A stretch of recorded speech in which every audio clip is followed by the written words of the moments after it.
But first coffee, y'all pull up a chair.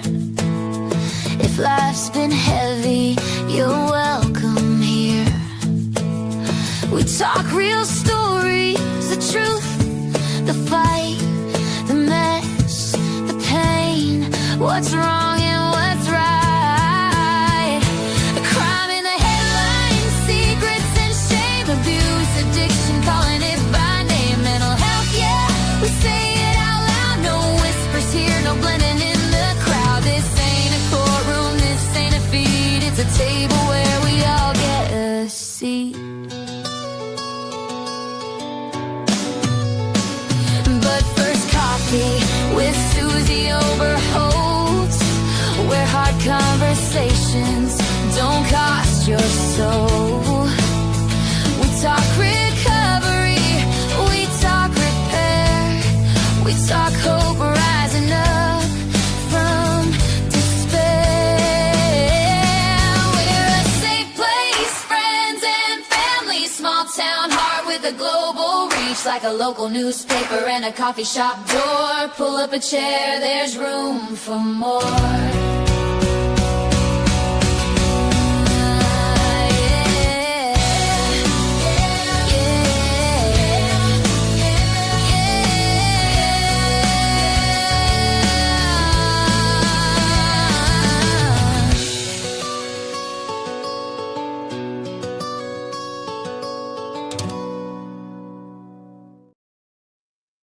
Hey everybody, look who's here. Christy's here. Hey! I'm always so excited when you're here. I really am. I'm excited to be back. It's been a long time since I've been on YouTube, so I'm excited to be here. Thanks for having me, you guys. And hello Absolutely. to everybody. Oh, it is good to have you back. I'm always thrilled. It just, I don't know, we always have a good time. So We do. in the chat to see who all's here. And I see Ben is on his way home. Please be safe and happy birthday. So it is his birthday today. So yeah, and Encarna Soul Happy is birthday. here. I didn't know that. We won't tell. Lori is here. Good to see Lori too. Gosh, Christy is here, of course. So it is really good to see everybody. And tonight we're going to talk about healing and how, you know, it ain't easy, y'all. It ain't easy. I was going to name it Ain't No. Easy, but I thought, okay, I'm just going to put It Isn't Easy. So I didn't look quite, you know. I'm like, I know, it's not really proper English, but I don't care. But yeah, but it's not easy. And there are a lot of, you know, there's a lot of different ways to heal and so many different things to heal from. And, you know, it's just, I don't know. And we were talking a little bit behind the, you know, back in the back room too, about that, you know, sometimes that how we are internally wired plays a role in that too, and in how we heal or how we have have trouble healing. And, you know, I absolutely agree. It is not always the easiest thing. And sometimes we get in our own way really bad. So yeah. Ben says that you got to find another video to analyze body language with Can I just tell you? Okay, so I will not tell you what video we analyzed, but Ben and I both were just like, there was one point where we both had these looks on our faces and we're like, I wanted so bad to screenshot it, but I didn't. I held back. But it was really fun because it gave us a chance to put, you know, we do coursework together a lot. So it gave us a chance to kind of put it together and, you know, and I'd be like, stop. Wait. Did you catch that? Yeah, I can imagine. He said that it took like 2 or 3 hours to get through like a 30-minute video or something. Yeah. There was so much. I find it so interesting. I am really, I feel like that I a lot of times have pretty good intuition, like when somebody's full of crap or, you know, when they're lying or, you know, whatever. but to actually Right. be able to analyze their body language is beyond amazing to me. I wish I could. I wish I could. And Ben makes me nervous because I have noticed that like some of the things that he'll say that, can be it can mean that somebody is lying or, hiding something or whatever. I do out of Uh-huh. nervousness. And he also said that that can also Right. be, that it honestly can just be nerves. So, yeah. Yeah, well, and that's why it's important to get a baseline, so Yeah, you want to see what somebody does absolutely. normally and Yeah. then look for what's different. Yeah, I would think I would be hard to baseline because I'm all over the place. I think, oh, if she's not being a hot mess, maybe we need to look at what's going on in your life. Yeah, my I think baseline is that's a it. hot I mess. think that's it. If Right. I if I start looking Susie, to that needs to be merch. That needs to be merch. My yeah, baseline is a hot mess. that Right does. there. The little some eyelashes. Yeah. There you go. I just made some new merch actually, so if anybody's interested, go look in the merch store. There It's you very go. simple so far, just says but first coffee. But I wanted to get some new stuff out because before everything had to do with SPTV, and since I'm not really, Mhm. an active part of that community anymore, I thought, well, it's time to Yeah. change. So I went ahead Yeah, and did change it those. up. Yeah. And then now I'm like looking at different quotes and different stuff. So yeah, my baseline is hot mess. That's a good one. So I think it's a good one. yeah. So, hey Mandy, good to see you. Hey Hales, also good to see you. My mentor and friends. Hello. Excited. Yeah, Hales is excited to see you. So Incarna still said I thought he was making you nervous about commenting on your body language during a live. Yeah, he does. He makes me nervous. Oh, he is a mess. Ben is a total mess, but I don't know what we'd do without him. He like it, sometimes you just got I to know. everybody needs a Ben. It's his beautiful Leo energy coming through. He's probably like low key loving this, but a little embarrassed. Yeah, I well, mean, that's the part it's I just that love. beautiful Leo energy coming through, that If it warmth, embarrasses him, that's the part I love. I'm all for the embarrassed Ben. right? Uh, we'd have to watch a video multiple times to get into micros. Yeah. Yeah. While you're watching Oh, someone yeah. with their feelings change quickly and you don't know why. Yeah. Try slowing it down. Yeah. Yeah. It does get interesting. I've watched people and tried to just, look at their body language and stuff from a completely Hmm. uneducated part and think like if I know somebody's saying something that's not true, then, I'll kind of Yeah. watch that and see if they're like doing anything that I can pick What up they're on, doing.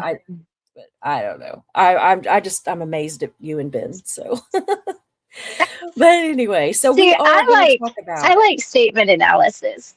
Yes, really, yes. No, I said I love statement analysis. I pay attention to words. Words are really big to me. I will hone yeah, in on the tiniest little word and I'm like, oh. yeah, yeah. See, I But think I enough could really about get that. into that. I could Yes. really Oh do yeah.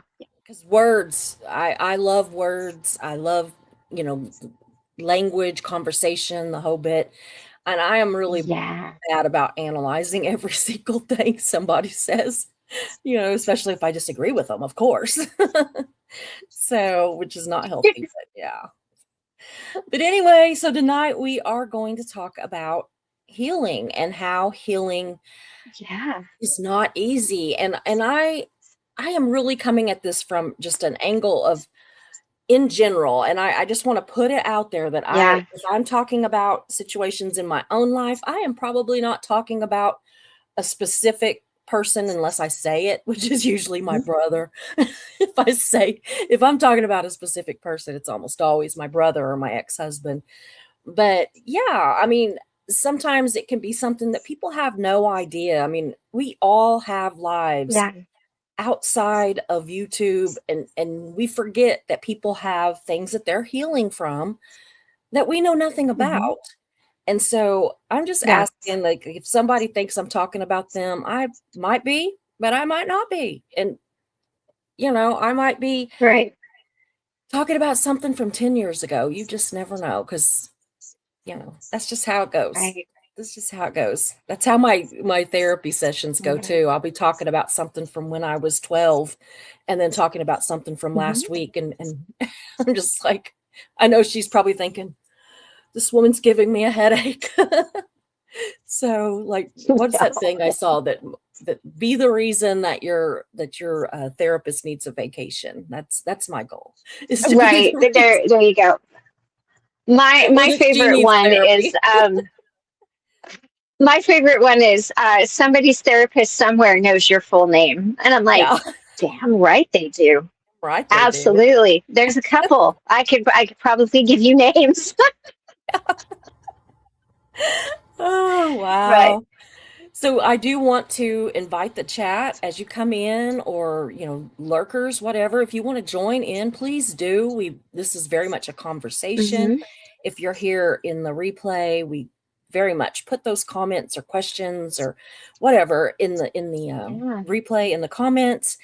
We really just thrive on conversations, and that's what we're here for. So, Yes. so uh, Yes. yeah.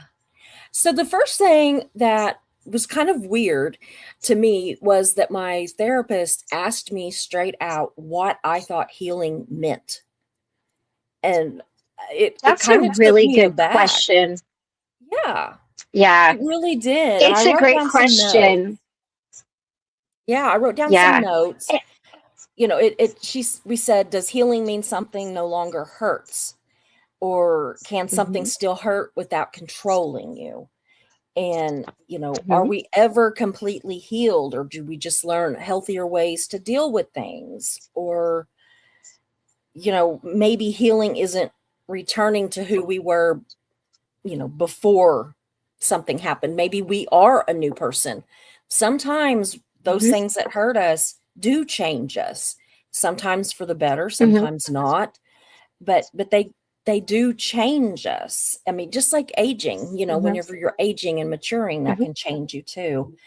And can mhm. you be doing really well and then suddenly just have a terrible day, which is something I told you the other day. I was like, I thought I was Yeah. doing so good, and then today I'm just like, I feel like I'm back to, you know Yeah. where I started and everything. And so, you you know I just, I think that healing, they say it's not linear, that it's all over the place. And Yeah. and so I Mhm. wonder, are we ever truly healed from something, or are we just learning a better way? Or, I mean, I would hope that we heal from things, but I don't know how realistic it is. I mean, some things, of course, you can heal from, but like some of the more deep, you know, internal damaging things, I think would be a little harder to actually ever heal completely from. But what do you think about it? I want to know what I you think. think um, so. To go back to asking the question, what does healing look like to you? That is such a great question because the reason that your therapist is asking that question is to see your lens. Yeah. Because I actually just wrote an article and it was like, what can only you say? And so it's actually, what does the lens look like for you? So that's a great question because it really gives that therapist some really great insight right away. Um, and are we ever really healed? From I think from some things we are, and I think from other things we don't. Yeah. Um, there are, it's some things we just learn to carry. Yeah, like so my body dysmorphia. I don't think I'm ever going to be fully healed from that. Yeah. Like that's not anything that is ever going to go away. I'm Yeah. always going to look in the mirror and see things that nobody else sees, Yeah. right? Absolutely. Um, but when it comes to like stuff that my ex-husband did, like Mhm. that whole situation, I mean, I pretty much have moved past that. Like I've come to terms with everything. I came to terms with his part and my part and how it affected the kids, and what the fallout from that was. And I find now, as Chiron, so to bring a little astrology into it, Chiron is our wounded healer. And so the first time you go around, you're kind of getting wounded, right? It's like all of these things are happening to you. And the second time when you have your Chiron return, it's like he's kind of handing you this book and like, okay, so this is all of it. And then you look at it very differently. So I think that some of those things don't sting as bad. They maybe don't hurt as bad. But I think there are things that we don't ever heal from. Money trauma is something that I've been kind of dealing with this week. You would think at some point you're just like, I'm fine. And then you kind of realize that you're not. But to also kind of circle back to a terrible day, two things can be true at once. You can be a more healed version of who you were and have a bad day. To quote Shinedown, I love Shinedown, it's a symptom of being human. We have emotions. When you don't have emotions, y'all, you got a problem. There is like some bigger mental things going on there when there's no emotions. So I think it's also understanding that healing is feeling those emotions, processing those emotions. I know when I work with people, a lot of times, the first thing I encourage them to do is just get familiar with their bodies. And by that, I mean, what does it feel like when you're sad? What does it feel like, when you're this or that? And so a lot of times, if people are doing something to kind of numb themselves out, I will be like, hey, can we step that back a little bit so that you can feel this? Because you need to feel it to know what's going on. And then if you want to pick it up on the other side, I'm not an addictions counselor. I'm not your grown adult. I'm not gonna, berate you for it. But what's interesting to me is that as I have worked with people getting to their core wounds and like really like, okay, so you're coming to me for this thing up here, but what is the thing down here? And when we started addressing that, I found that, there's two people and I'm allowed to, share their stories. They both got sober. One is a year sober, sold her bar, went back to college, is working on her degree, is cleaning houses. The other one is 6 weeks sober. And so, when you start working on the core of it, all of the other things start falling into place. And because you guys, I'm not an addiction counselor. Don't come to me to get sober. Like I'm the person to help you with that. It's a byproduct. Yeah. And so I think that, you can learn. And I think a lot of ways that we do that is through boundaries, being seen, being heard, being valued. You would be amazed at, just the way that it shows up, the things when you do this for a while and people start talking to you, you really start kind of seeing that stuff pretty quick. And you can kind of be like, oh, okay, it's this. Yeah. And, so it's kind of double-edged, kind of sitting in this seat. You're like, oh, I see it, and then you have to be like gracious about it, right? Because not everybody is ready to see it or know it. Mm-hmm. But I do think, and just so that everybody kind of knows too, that I see Indigo said something here. I'm gonna come back to that in a second about her Chiron, or their Chiron. There is a lot going on in the skies right now. By the way, guys, we've got a lot of fiery energy going on. So we're in Leo season, which is fixed fire, right? So, and Leo is all about the self, but it's authentic self. Yeah. So it's not performative. It's about who are you really? Like, what are you really showing to the world? Yeah. It's not conceited or anything like that. Like it could be, if somebody's not healed, it could be that, but that's not typically what it is. So it's Leo season. We have a new moon in Leo. We have an eclipse today in Leo. It's the year of the fire horse. So there's 4 fire things right there. So everything is super fiery. So it's really wanting to move in a direction. But then you've got some other bigger things at play as well. So there's kind of this push pull. So this eclipse season, which is going to run for the month, and it's and then the nodes have also moved. So the hold on, I wrote it down because I got it wrong earlier. Just a minute. The south node is in Leo and the north node is in Aquarius. So north node is what we're here to do. That's where that uncomfortability comes from, because the south node is what we're really comfortable in. So what we're doing is we're stepping out of what we're comfortable in, out of our right? So Leo is taking us out of our comfort zone. Leo is like, hey, and even if you don't like the astrological spin, right now it's going to feel like you are being asked to do things that you're like, I don't know if I can do this. Can I be a leader? Can I have this self-esteem? Can I have this confidence? Can I feel good about myself? Can I do these things? And we're being asked to step out of that. And so the north node and the south node. So north node's in Leo. It's right across the hall from Aquarius, right? And actually, Leo and Aquarius have a really good relationship, but Aquarius is that north node. And Aquarius is what we're here to do. So we're stepping out of being comfortable around ourselves and being authentic in ourselves.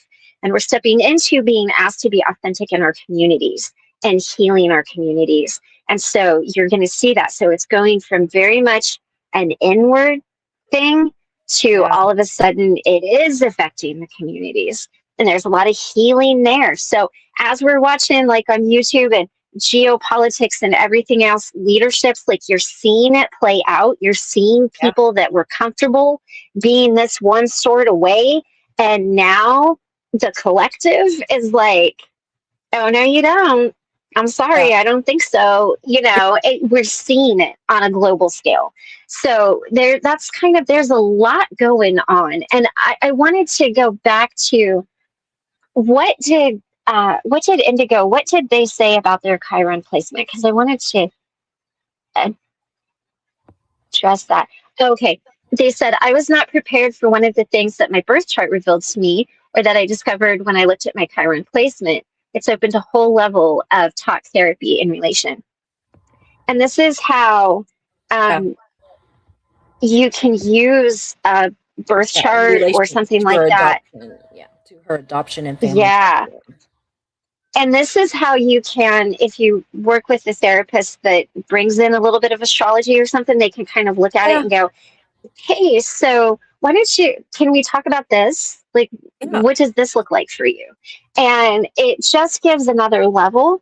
And so if you work with someone like me, who's not licensed, by the way, I make no pretense that I am, sometimes things will come up with us that you can take to your therapist. And you can be like, hey, I was talking with a friend about this. And what about this? So I think that there's a lot of different levels, and it's just how we kind of go about it. What is he saying? That book? Oh, I don't know what book he's talking. Okay. So that's kind of what I was. Flip these comments real fast. That way we'll kind of from section to section. Yeah. We don't get so far behind that we can't figure out what people are talking about. Right. Ben says some of that childhood crap proves to be the hardest because the armor you use to protect yourself from it is reinforced by a lifetime. Yeah. Yeah, absolutely. And that's really hard. Sometimes you can heal the event, but not the stuff around it. That's very true. Very true. Yeah. And Hales says, I have discovered that deeper concepts are starting to manifest in my healing. I may be dealt with the first layer, and now insights are starting to peel back a second layer that adds more complexity to issues that I thought I worked through already. Me too. That happens a lot. Yeah. And that's that kind of Good. Chiron circling back again, because Chiron's always moving, I mean, well, Yeah. not always, but it's always kind of doing something. And I think that's another thing about healing not being linear, is that Yeah.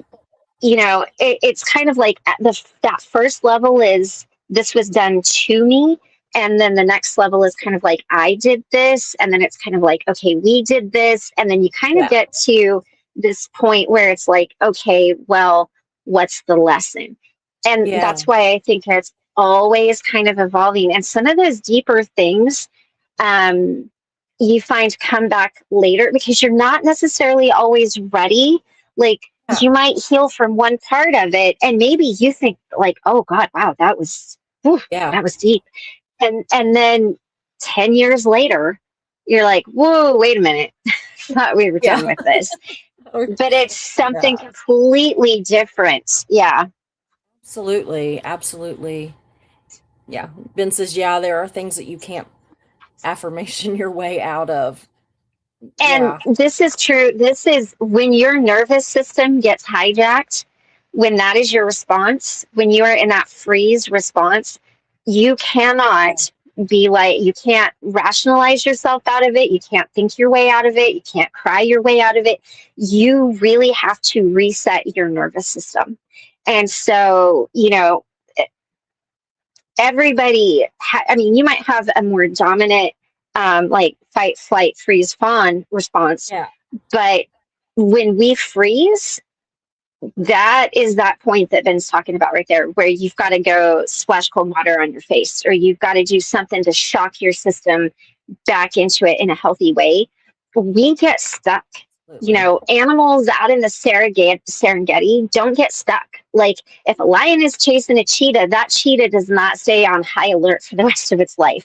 It realizes that the threat is gone, cortisol drops, everything comes back, baseline resets, they're good. That does not happen with us. We stay on high alert for the rest of our lives.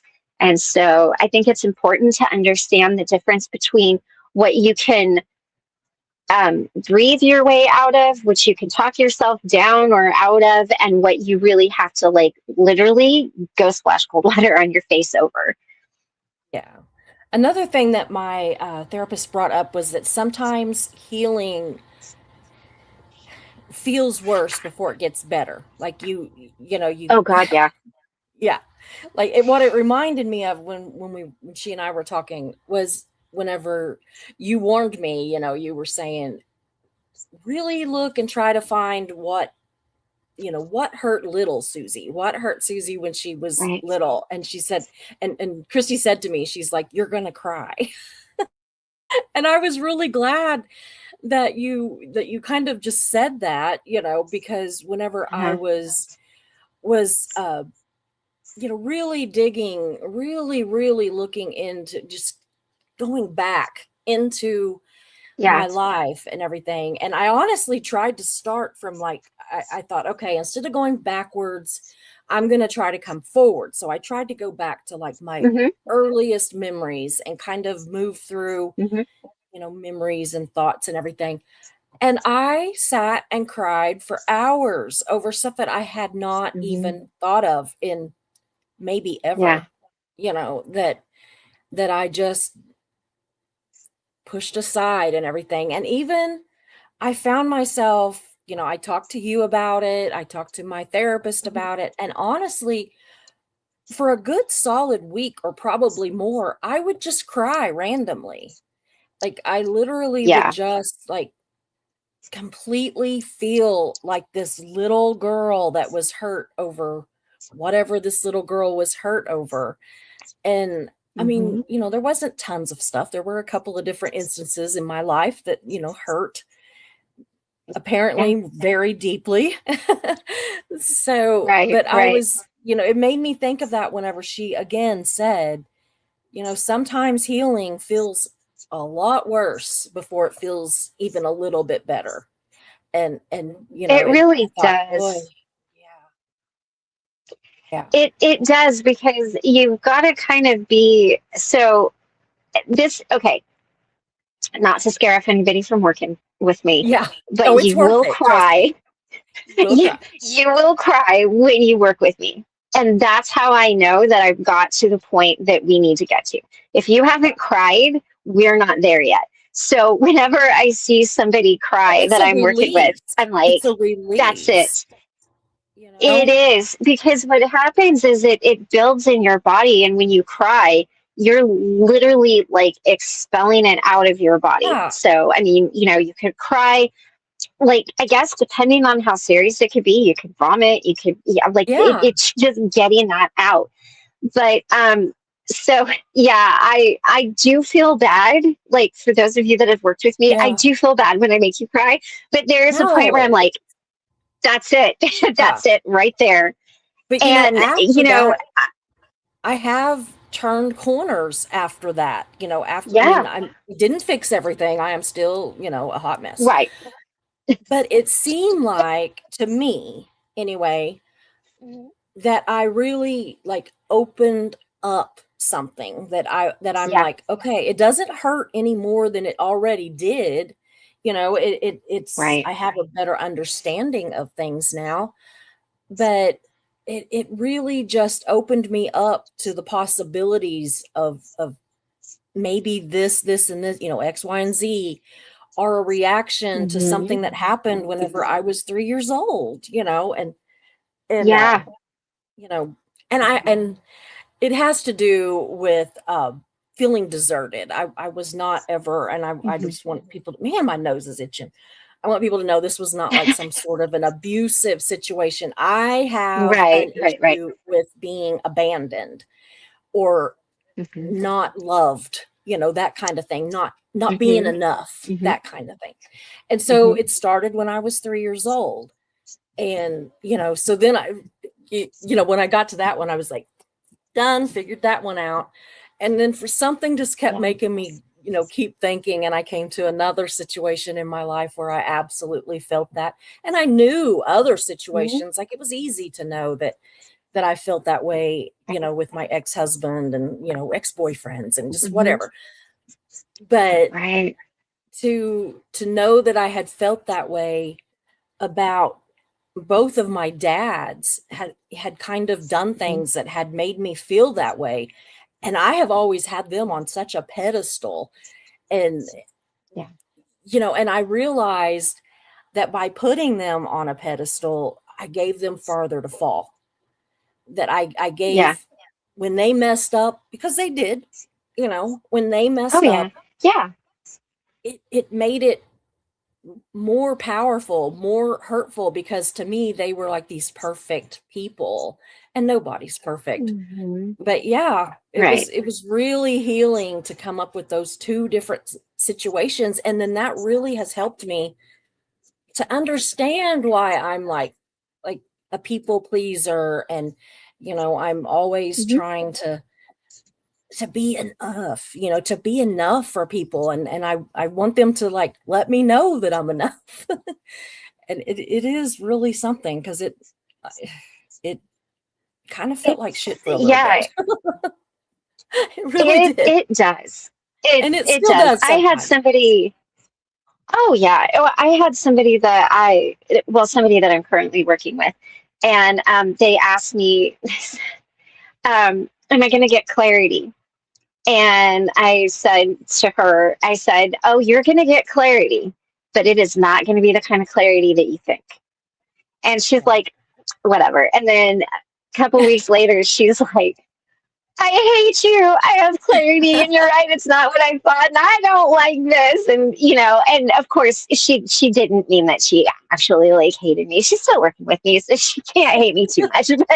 Um, but it is, and you see that, and you learn to kind of see that arc, and you're like, oh, Mhm. you're getting close. And and Yeah. it's and two, I think because you guys, I'm still healing. I have days, I mean, I wrote about it in this article I just wrote, where I'm like, why the hell does anybody listen to me? Like, I Yeah. don't have my own shit together. Like, why is anybody coming to me, talking to me? But here's what's funny. So I was talking to a friend of mine last night, and she goes, Christy, we were talking about a problem I had. Like, this was an issue I was trying to work through of my own. And I'm like, I can't help myself around it. I don't know what's going on. And she's like, okay. She goes, well, we're going to work through this. And it's called the empty chair. Like the empty chair. So it's like you kind of go back and forth in this chair of like, you're the person that was hurt, and then you're kind of like the therapist type thing. And this was around a really deeply spiritual thing. And she's like, if this was not you, if this was a client, what would you do? And I just disassociated. I mean, I detached so quick. I don't want to say disassociated because I did not do that. I detached from the situation really quick. And I'm like, get to the core wounds. You have to find why there's that. And then she's like, okay, and then what would you do? And I'm like, well, and then, so the core wound would be this, so then it would be that, so then it would be this. And then I'm like talking myself through it. And I'm like, oh my God, so, I mean, there is this, but it gets really deep. And I kind of joke a little bit about Dante's Inferno, like the 9 circles of hell or whatever. And I'm like, I think I'm like just naturally at a 5, and then Pluto shows up and like drags me down to 8, and then gives me a break and sends me back up to 4, and then I'm back down to 5, because it really does have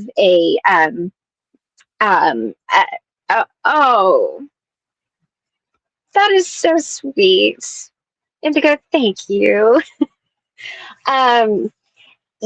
It's, you kind of are, you do get pulled kind of all over the place. And it's, but yeah, just know if you call me up and you're like, hey, chick, I want to work with you. I'll be like, all right, get your box of tissues. You're gonna need them the first couple of times. She ain't kidding. She is not kidding. Another thing that we talked about, my therapist and I promise every one of my lives and all of my stacks are not going to be like, Susie's therapy adjacent kind of deal. But sometimes I think, wow, if this is helping me, it might help, another person. So I'm like, okay, we're going to talk about it. Exactly. So absolutely.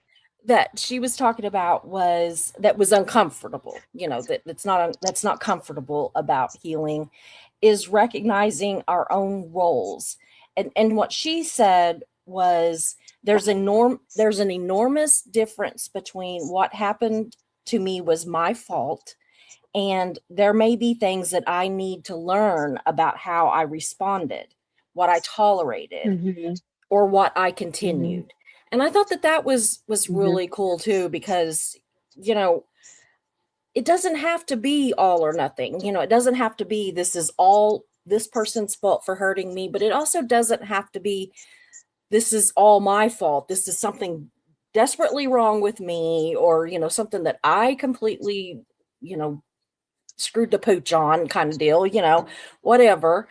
I mean, it can be both. It can be both at one time. And then she was talking she was talking about how we'll sometimes ignore warning signs and we keep going back, we retaliate, just all these different things that we do that we need to then look at too. If we've had like a falling out with a person and look at it both from what they've done to us, basically. I'm not using her words, this is Susie's words, but anyway, and also what we may have done to ourselves, how what we did furthered our pain, basically, And I thought that was pretty amazing. I don't know why my nose is itching so bad. Oh, you're fine. One of the things about going back to roles, I think the hardest thing that I ever heard in my life, truthfully, and I've heard a lot of hard things in my life, was my child came to me and said, I know that you don't remember this. You did this. And me not remembering.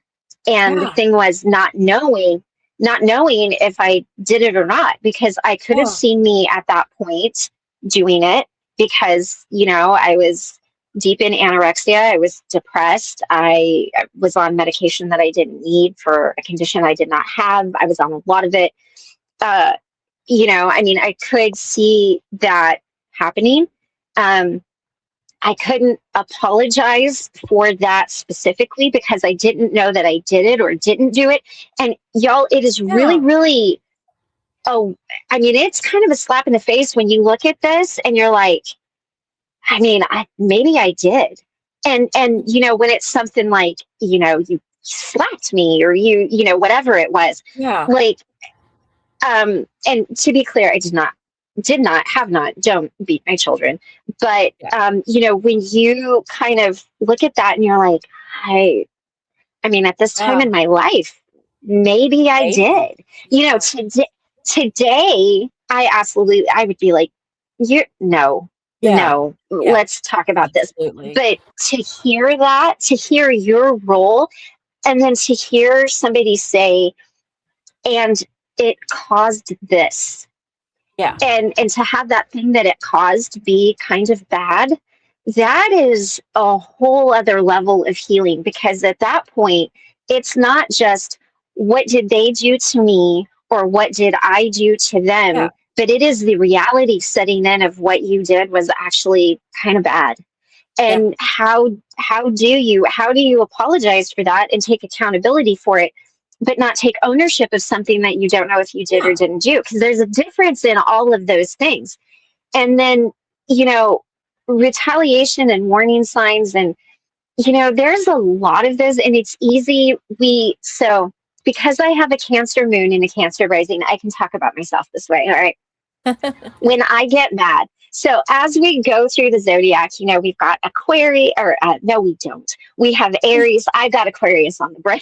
We have Aries, and then we have Taurus, and then we have Gemini, and then we get to Cancer, right?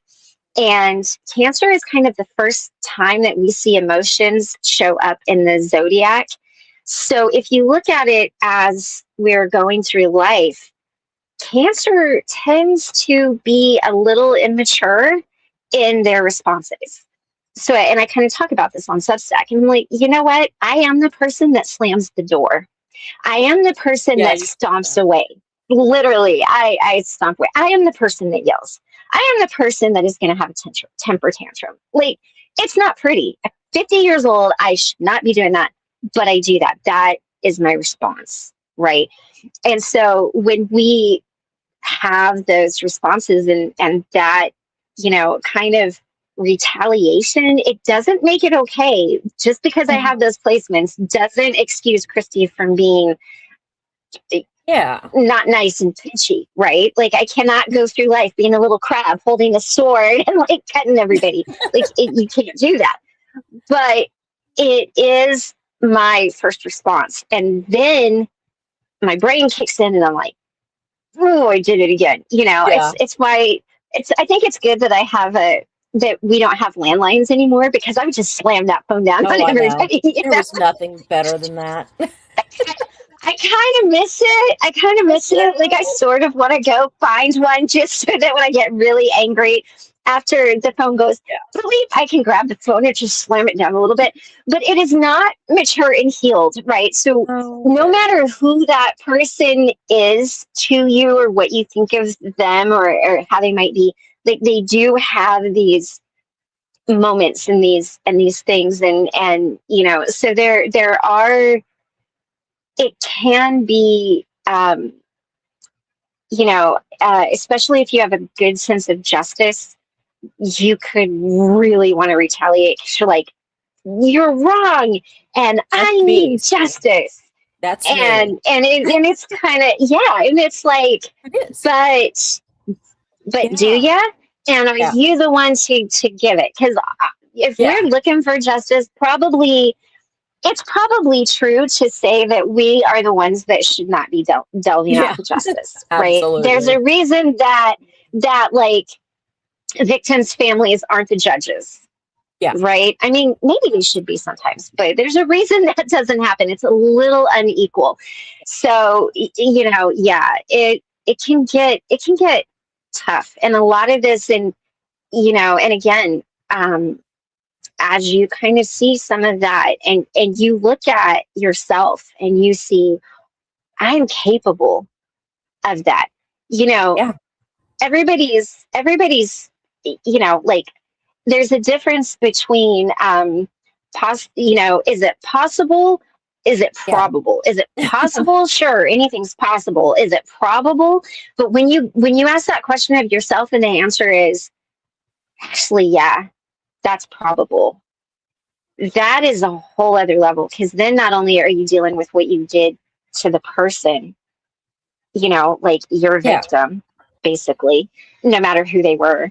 Um, but you're also looking at that reality that you have that in you.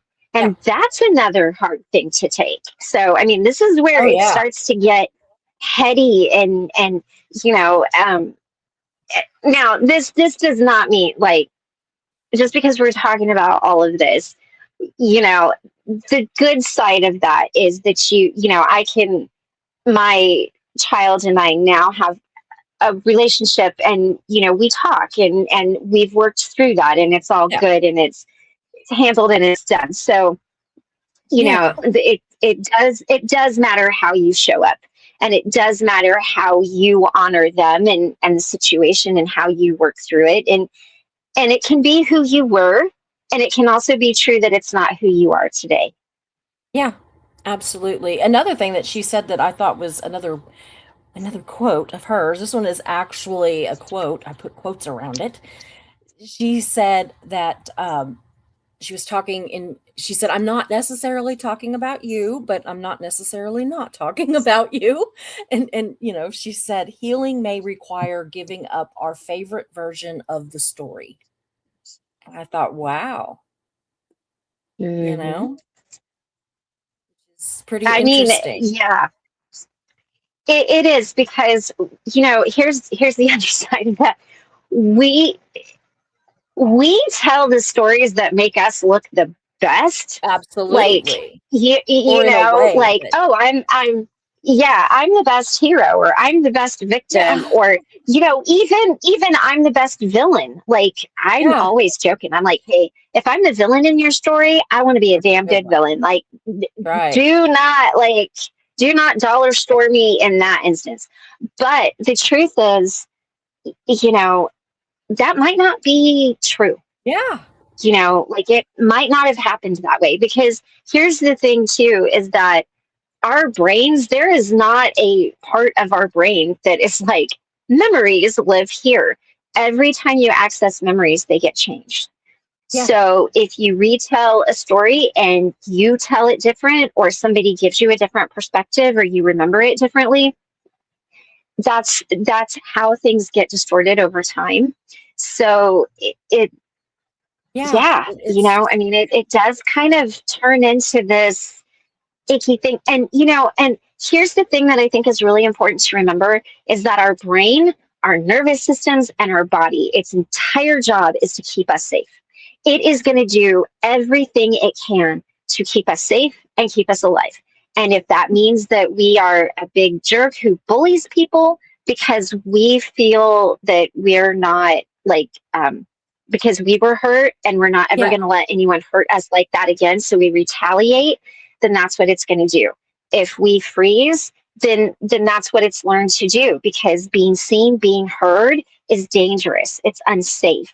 Running away, it's easier to just leave the situation. Yeah. So your body is doing what it was designed to do. Yeah. So we just have to teach it to do better. And I think that it's really important to honor that in our healing. That, hey, you kept me safe. Like, the version of Christy that I used to be when I was anorexic and all that, like, she would not even fathom that I am who I am today. Yeah. And but she can't exist anymore, Yeah. because if she did, I wouldn't be who I was. So there is this point where you do have to let go. And I was happy to stay in the victimhood. I was like, Oh, yeah. I was happy to be there. I was happy to be there. And that's another thing that's Yeah. hard, when you're like, well, the money's good, so I'll stay. Damn, girl, really? That's the whole reason that you stayed an extra Yeah. 6 years is because you didn't want to be broke. Yeah. Mm-mm. I But know. that's where I was. That's where I was. And then I got out and I'm like, well, now I'm broke driving an Audi. Yeah. There's that. Like, you know what I mean? But the reason that we do things when we're on the other side of it and we look back, sometimes that rationale doesn't make any sense. But it is about being able to see that. And it can be really it and this is why it's hard because you're not healing yourself of what other people did to you. You're healing yourself of really what you did to yourself. Absolutely. Another thing we talked about, she and I, was about accountability versus self-punishment. And she was, Oh yeah. talking about that sometimes when we start healing, another thing that makes it uncomfortable is that we start Mm-hmm. kind of getting this thing where we think, well, I'm healing, so there's something wrong. There's something wrong with me that I need to heal. And she said that there's a difference in saying, she said accountability says, I wished I had handled that different. What can I learn from this? And Mm-hmm. shame says, I handled that badly. I must be a bad person. And it can be Mm-hmm. the exact same situation. And it just depends on whether you're Mm-hmm. being, whether you're having accountability or whether you're now punishing yourself, thinking that, well, if I'm a person that needs healed, I must be the whole problem. Basically, everything is now on me. Right. And she was saying, Mm-hmm. very seldom is everything ever on one person. It is generally a give and take. And when sometimes Mm-hmm. this situation is all your fault, and sometimes that situation is all their fault, and sometimes it's both. But I really thought Yeah. that was Yeah. interesting, the difference in accountability and self-punishment. And I don't know, I found that pretty And interesting, well, as we go about healing. and what I want to say, and I really, if nothing else lands for anybody else tonight, I want everybody to understand this. Shame is not an actual emotion. It is a result of trauma. Shame is I am something wrong. Yeah. Guilt is I did something wrong. Shame is Yeah. I am something wrong. So if you feel Yeah. shame around the situation, that's not that emotion. That is an indicator of like the trauma that's over there. So, anytime that it always breaks my heart whenever somebody says shame because I'm like, oh, no, you're Yeah. not wrong, but Yeah. definitely taking accountability is really important. And I think it's healthy to feel guilt. There's a difference between Yeah. guilt and shame. Guilt says I Yeah. did something wrong. We should feel guilty if we did something wrong. Again, if we are not feeling emotions, you got bigger issues going on. Or Yeah. if the person you're dealing with is not feeling emotions, you need to be Yeah. talking about a completely different Yeah. ball of wax at Absolutely. that point. Yeah.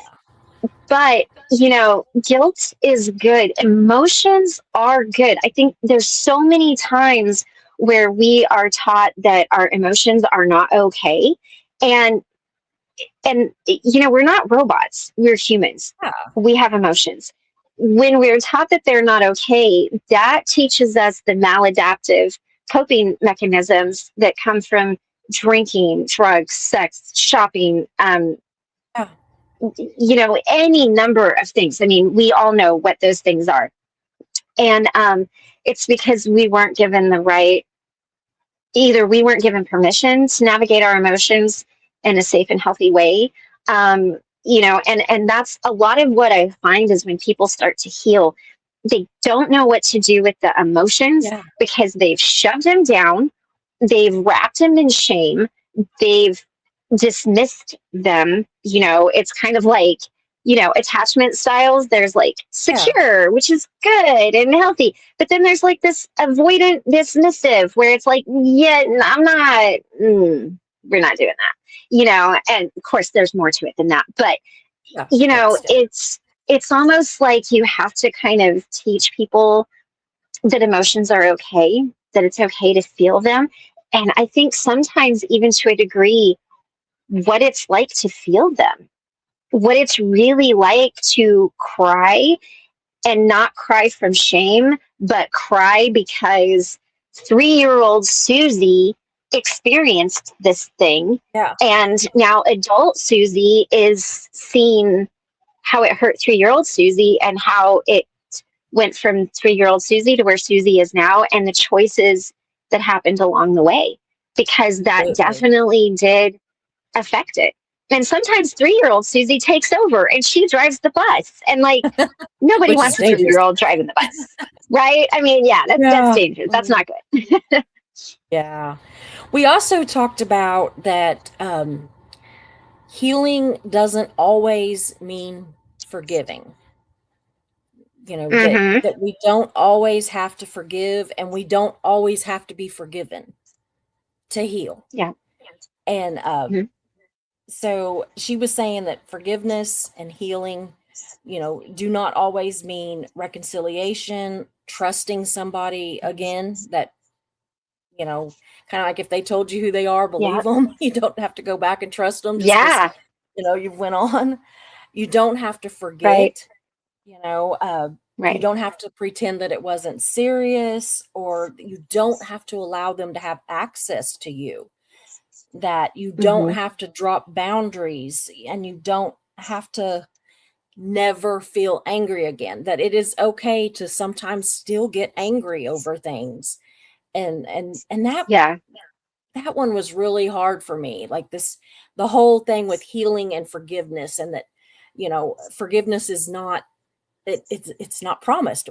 We don't have to forgive somebody, and they don't have to forgive us. And sometimes there's no forgiveness needed. It is really just, they didn't intentionally do something to hurt you. You didn't intentionally do something to hurt you. So what are you trying to forgive? It's just healing from what actually did occur, how you felt about what occurred, and not expecting somebody to forgive you and then that make it all better. No, it's not always going to do it.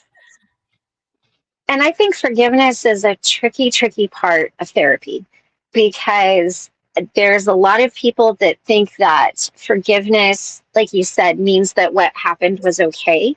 Yeah. I love Dr. Ramani, and she's like, if you don't want to forgive, don't forgive.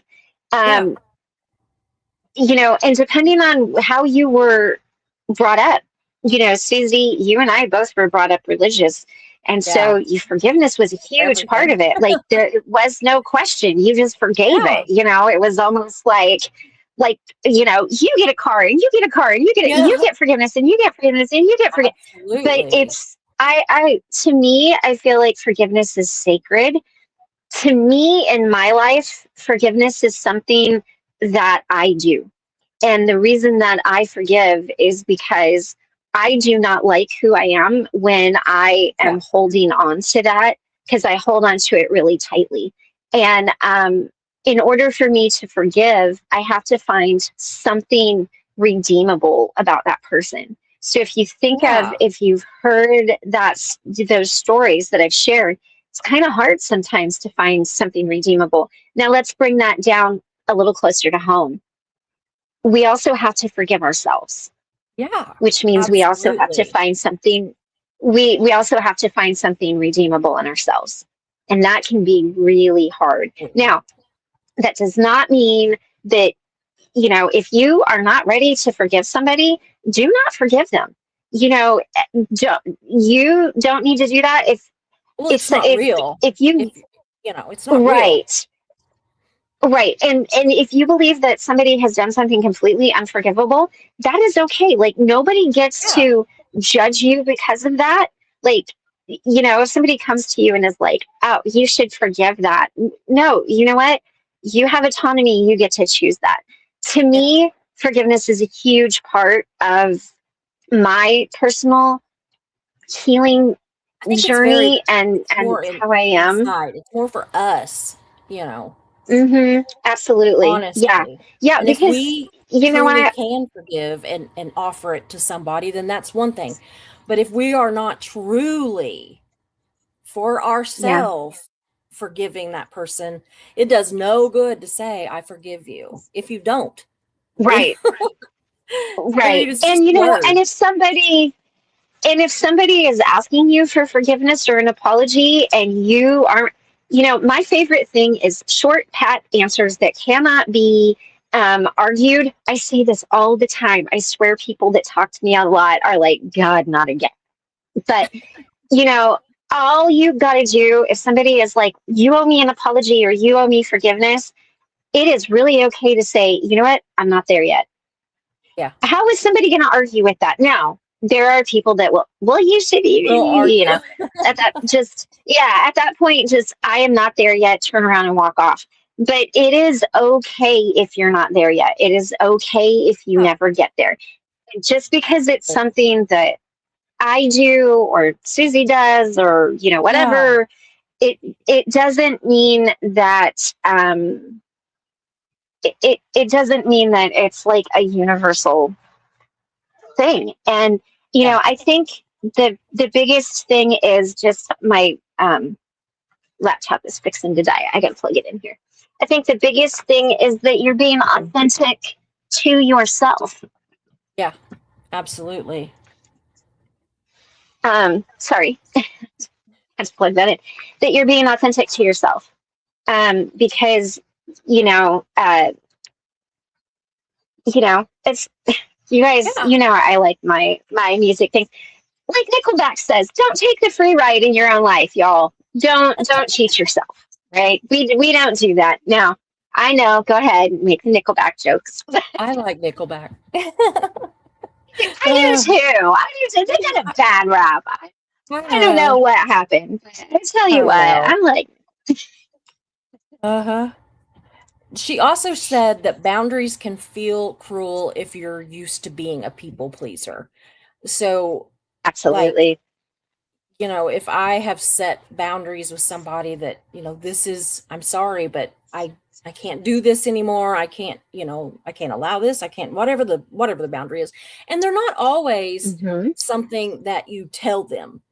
Sometimes you just set a boundary within yourself that you're not going to, and it's sometimes not about a specific person, but Right. I'm not going to allow people to do this anymore. Or I'm not going to allow myself to do that anymore. It can be that kind of thing. Yeah. And but it can still feel bad. And, and she said it can be, no is a boundary, saying that I'm not discussing this anymore is a boundary. Saying I love you, but I can't keep doing this is a boundary, and again, you may say it to the person, or it may be inside. You may be like, I love them, but I can't keep, doing this thing. I can't keep letting them take advantage of me, of my generosity, of, whatever. And so I really was just so shocked. She and I have really covered about 3 weeks of sessions on healing. And I didn't really realize that some of these things like apologies and forgiveness and boundaries were part of healing. I thought you just get over things, and then I'm like, damn, this is really not fun. It's important, but it is not fun. I was looking for the fun part of it. Right? Where's that? I don't know. I think that, I think that boat took a wrong turn in Albuquerque and ended up in a sea somewhere else. And we missed it. Boundaries they're one of the more difficult things. It's difficult to put boundaries on somebody, and it's difficult to have boundaries put on you. We talk a lot about putting boundaries on others. Because that is important, right? Yeah. It is very important to do that. The other side of that coin. Yeah. Well, and to talk about putting boundaries on people, like you say, it is really hard, especially if say you're putting a boundary on your mom, right? That's your mom. That's Exactly. supposed to be the person that like loves you the most, or whatever. And Ooh, that's going to feel really uncomfortable. Maybe you have to put a boundary on your child, right? oh, And the boundary is like, we are done. Bank of mom and dad is closed. yeah. You have to sort it out yourself. Like it's not fun for either person. It's not fun for the person receiving the boundary, and it's not fun for the person setting it. But I think that there's, just like we have to learn how to be a gracious winner, we also have to learn to be a gracious loser. We have to learn how to set boundaries. We have to learn how to have them set on us. And, and I think sometimes that's just as important, because sometimes when that other person is healing, and I can go back to my daughter for this, she set a boundary on me. I can't talk to you. I can't Yeah. look at you. I can't, because she was healing through it. And me being there was making it worse. And she wasn't able to sort it out for herself. Now, and that's hard, because Absolutely. as a mom, your thing is like, I'm sorry. What I do? I love you. Let me fix it. Let me Yeah. fix it. Let me fix it. Yeah. And that just makes it worse. That is not helpful. And so, the only thing that you can kind of do at that point is say, you know what? Okay, I respect it. When you are ready, I am here. And then get your journal out, and every day you just write in there everything that you want to say to him, good, bad, happy, whatever. And maybe that day comes and maybe that day doesn't come. But, I think what's really, really important is boundaries are how we love ourselves. And it's part of our self-worth. There's so many things. Boundaries is part of our self-worth. Knowing our value is part of our self-worth. Demanding respect is part of our self-worth. And about the time that I set a boundary, I'm like, okay, the bottom line is, if I ever come to you and I'm like, all right, bottom line is, like, know that Yeah. it's fixing to come. Yeah. But it is, and it is this uncomfortable stuff, because, especially if you've been a people pleaser, or if you've been in really abusive situations where you just, being seen was dangerous, Yeah. being heard was dangerous, then that's hard, because you're, again, we talk about our nervous system, our bodies, our brains are to keep us safe. Every part of you is sending off alarm bells, like danger, danger, Yeah. danger, danger, danger, And so you really have to feel very confident. And this is where it's good to have good people around you who can support you. Because the first time you set a boundary, maybe it doesn't really work so well. Maybe you cave. And then, have that person that you can go to and be like, I caved. And they can be like, okay, well, how'd you feel about that? Like, Yeah. what happened? Like, let's talk through that. What went on? And, what I find most is it comes down to the person feeling confident. If it's around being seen or being heard, you have to feel safe. You have to feel safe enough to be seen and be heard to put that boundary. So it's okay if it fails the first time or the first 15 times. Don't stop. It just means every time that you do it, you're getting better. And eventually you will get there.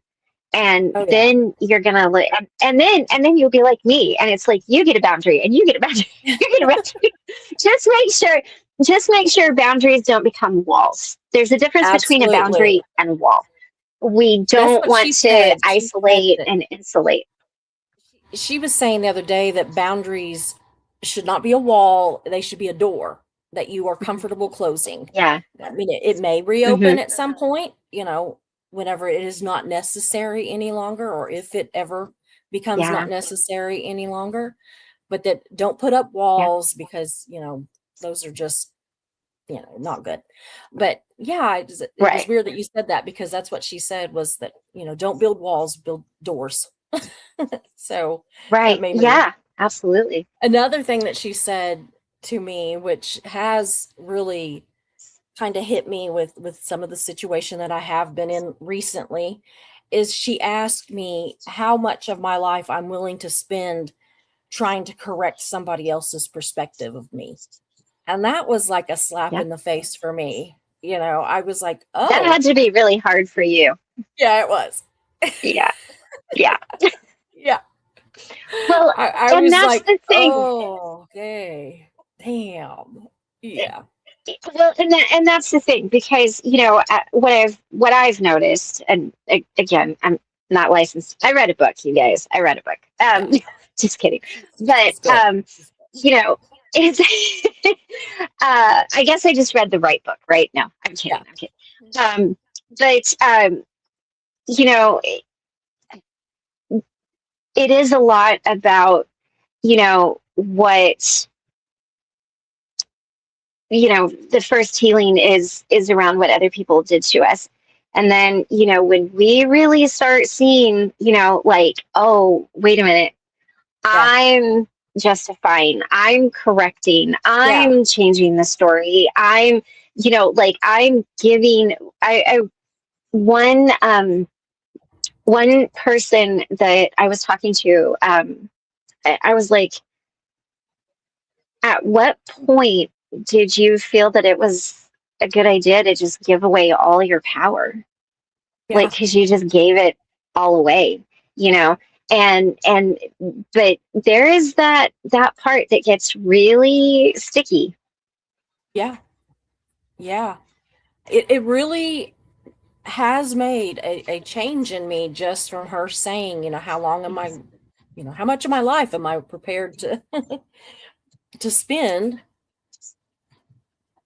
Right, because does it really matter that much? Would I ever be able to change it? And the more that you try, sometimes it makes it worse. And so, we had quite a long discussion on that part, but yeah, I'm sure, yeah. it really, yeah. Yeah, I was holding back that one to tell you about. I was like, wait till Christy hears this one. No. Well, and when your whole life has been, and I'm not saying you specifically, just in general, but when someone's life has been around finding that validation and being loved and not being abandoned and not being rejected and all of those things, then if you can just get that person to like you, then you're okay. Yeah. And that's why a lot of times, even in relationships, maybe we have a narcissistic parent or, someone that we don't connect with, and we can't get their love. So we end up dating them or marrying them or whatever. Yeah. And it's because it's like, okay, well, mom, dad, granny, grandpa, whatever it was, didn't do, but if I can get this person to love me, then that person will love me. And it's kind of that thing. So again, that's that lens of the trauma that you're seeing stuff through, which is really like, I need you to like me. Yeah. And for you to like me, you have to understand this. And that other person might be like, I don't need to like you at all. Yeah. And that's hard because, then we take that personally. We're absolutely. Yeah. And another thing is that, she asked me, she said, why is it so important that somebody like you that you don't like? She says, if you don't like them, why do they have to like you? And I'm like, wow, thanks. You want to know what's another hard one? Right. You want to know. So I'm not shamelessly self-promoting, but you can, if you go to Substack, if you're a free subscriber, you can read one article for free. And I wrote an article about comparison. You guys, okay, I'm going to lay it out because we're all being honest, right? And I'm going to show you this. Absolutely. You guys, I compare myself to somebody that I don't even like. Yeah. I don't even like this person. We would not be friends. In no world would we be friends. There is nothing about this person that I mean, I have that you respect would for want this to person be. because of the right. I have respect for this person because of who they are, like the Yeah. position that they hold.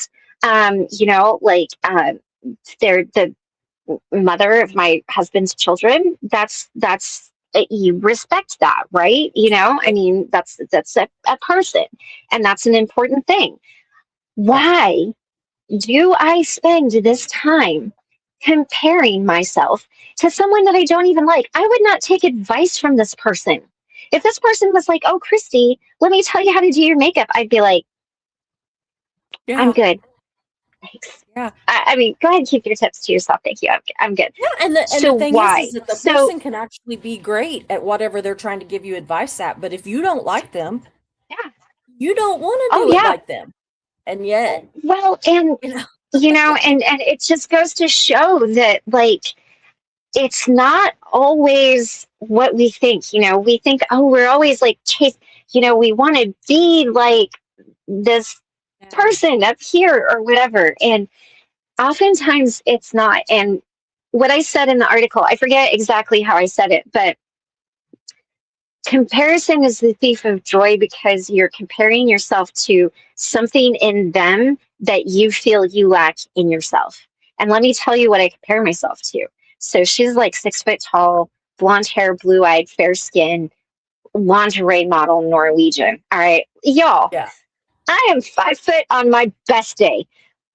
Not blonde, not blue eyed. Yeah, brown Yeah, hair, but brown eyes, most basic of everything. Now, I'm not saying that I'm not fishing, and I'm not saying that I'm the ugliest person on the planet. All right, I get it, but it's like this, yeah, okay? but at the same time, And where's he at? You know, whose bed is he sleeping in well, every night? and that's the thing. Like we've been married for 12 years, so even though all these other things are true, like literally, this is what my husband said to me. He goes, Christy, you're comparing this to like something an adolescent person would want. And that's not who I am. And you want to talk about a Godsmack. I was like, Yeah. oh, wow. So it's not just about me. I'm projecting this onto you too. So it's a really like, if you really want to see like some, go check that one out for free. But because I realized in that moment, I was like, why am I doing this?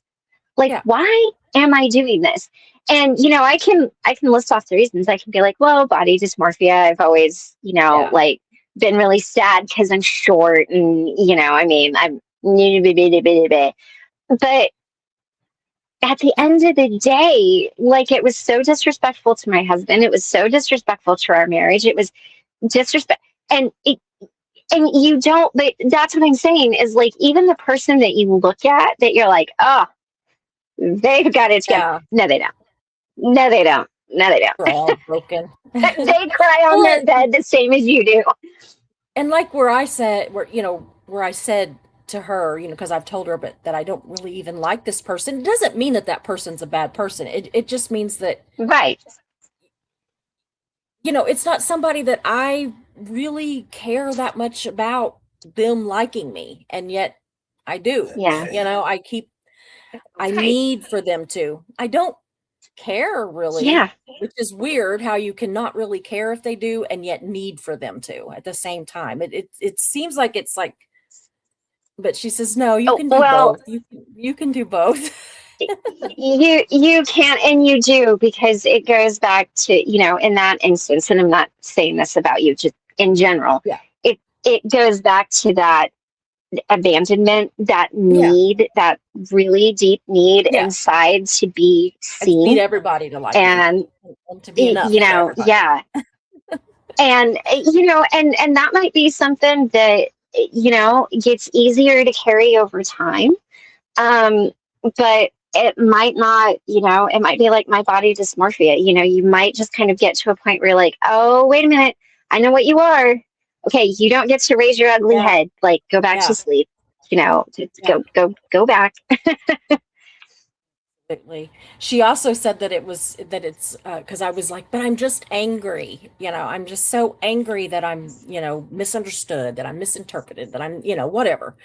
And she said that Yeah. feeling anger is fine, but don't build a house in it or don't build a home in it. Yeah. Something like that. Yeah. So yeah, Yeah. don't I live mean, there. Don't live there, Susie. I say it in a much different way. I'm like, look, you can look at the pigs or you can get in there and waller around with them. Yeah, I'm not yeah, getting in there to waller around with them. absolutely. No, no, No, no.